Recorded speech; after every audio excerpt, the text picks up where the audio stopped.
अयोध्या में 22 जनवरी को भगवान श्री राम की प्राण प्रतिष्ठा होनी है और उससे पहले ही पूरा देश राममय हो चुका है। श्री राम के प्रभाव से चिकित्सा और संस्थान और चिकित्सकों ने गणेश शंकर विद्यार्थी मेडिकल कॉलेज से संबद्ध लाला लाजपत राय चिकित्सालय के न्यूरो साइंस विभाग में मरीजों को राम धुन का मरहम लगाना शुरू कर दिया है। एक सप्ताह पहले शुरू हुए इस प्रयोग का असर भी दिखने लगा है। सिर पर चोट लगने से उत्तेजित मरीजों का मस्तिष्क राम धुन सुनने से शांत हो रहा है। मरीजों का बढ़ा हुआ ब्लड प्रेशर नियंत्रित हो रहा है। अब मेडिकल छात्रों से रामधुन का मरीजों पर होने वाले असर का अध्ययन कराने की तैयारी है।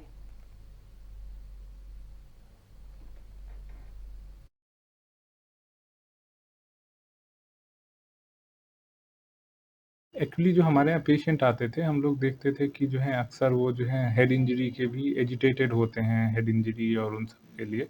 और कुछ पेशेंट ऐसे भी होते हैं जिनके ऑपरेशन करने होते हैं, जो कि हेड इंजरी नहीं होते हैं, जैसे ब्रेन ट्यूमर, ये सारे के सारे।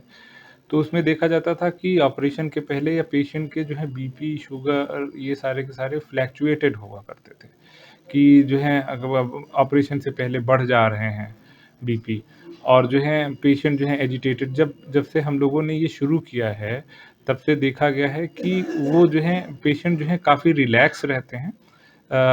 उनके जो बीपी, शुगर में फ्लैक्चुएशन जो पहले देखे जाते थे ऑपरेशन के पहले, जो ब्रेन ट्यूमर या स्पाइन के ऑपरेशन के पहले, वो जो है एक रात पहले जो फ्लैक्चुएशन हुआ करते थे, बीपी बढ़ जाना, हार्ट रेट बढ़ जाना, उनके अंदर एंजाइटी आ जाना, वो काफ़ी हद तक जो है गायब हो गई है।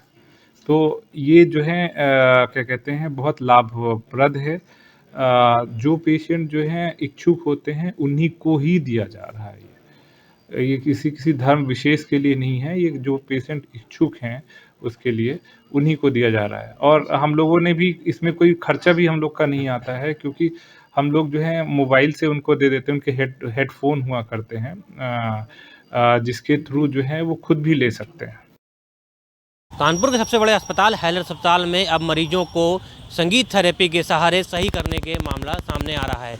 डॉक्टरों की माने तो जो सीरियस पेशेंट कानपुर में आते हैं अस्पताल में, उनको भर्ती से ऑपरेशन से पहले उनको राम भगवान की जो म्यूज़िक है और धुन सुनाई जाती है, जिससे उनका बीपी, शुगर या पल्स रेट जो फ्लक्चुएट होती थी वो समान हो जाती है और ऑपरेशन के समय वह समान स्थिति में होते हैं और उनका ऑपरेशन कर दिया है। इस तरीके के मामले कानपुर के हैलर अस्पताल के न्यूरो साइंस विभाग के जो डॉक्टर हैं, डॉक्टर मनीष सिंह ने बताया है कि इस तरीके के कई मामले हम लोग प्रकाश में आए हैं और इस प्रकार का हम लोग प्रचार भी कर रहे हैं कि इस प्रकार का एक शोध किया जाएगा, जब जो मरीज़ हैं उनको ऑपरेशन से पहले ये जो राम धुन सुनाई जाएगी और उनके जो लक्षण हैं, जो वो क्या है, बीपी, शुगर किस तरह के फ्लक्चुएट करता है, और कुछ लोगों को इस प्रकार की ड्रग्स भी दी जाएगी। दोनों का मॉनिटरिंग की जाएगी और कितनी ये कारगर धुन रहती है, इस पूरे काम को लेकर अब ये शोध की बात भी कर रहे हैं। लेकिन अभी तक जो उन्होंने पिछले 4-5 दिनों से जो डॉक्टर हैं वो मरीजों को ऑपरेशन से पहले इस प्रकार की धुन सुना रहे हैं और कई सारे परिवर्तन मरीजों में देखने को मिल रहे हैं। कानपुर से वीडियो त्रिवेदी, जेएमडी न्यूज़।